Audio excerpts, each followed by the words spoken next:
A really key part of being a good engineer is that you have to do everything intuitively.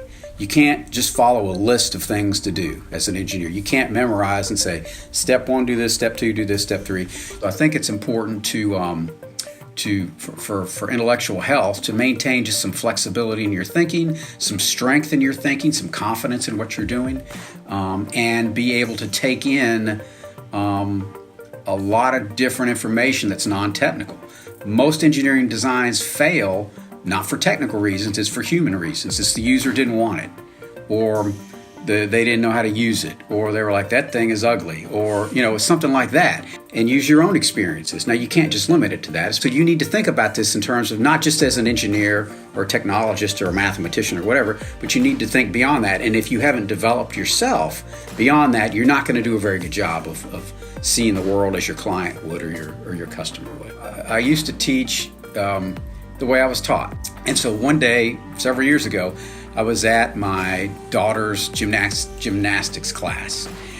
And so I dropped her off and I'm working on something, I'm kind of watching, and I saw the instructor would say, okay, we're going to do a roll here. And the instructor would do the roll, and then my daughter would try, and she'd fall over the side and crash. And she'd go, okay, here's what you did wrong. And then my daughter would try, and she got a little better, and they kept going back and forth.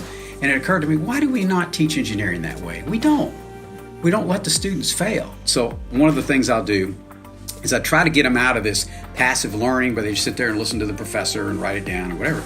And so I'll be lecturing along and I'll start saying stuff that's wrong, like just laws of physics that are wrong. And I'll just keep making it more and more wrong until one of them finally goes, Dr. Osborn, I don't think that's right. And I'll go, hallelujah, finally somebody using your own brain. So I want them to think for themselves and to think critically, and that means not accepting everything that I say. I always encourage my students who are really interested in technology and math and science and that sort of thing, explore art more. That's it's a different way of thinking, and that will help your own mind to exercise some muscles maybe that you don't use a lot in technology.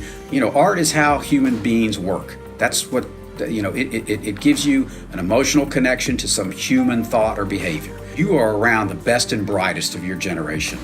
And it doesn't take too long after you graduate and you kind of enter the real world, you realize I'm not in the same environment anymore where people are exploring ideas and interested in new things. And so experience all that you can while you're at the university. There's so many opportunities here. My favorite quote gives my age away, is a Pink Floyd song, and it says, all you touch and all you see is all your life will ever be.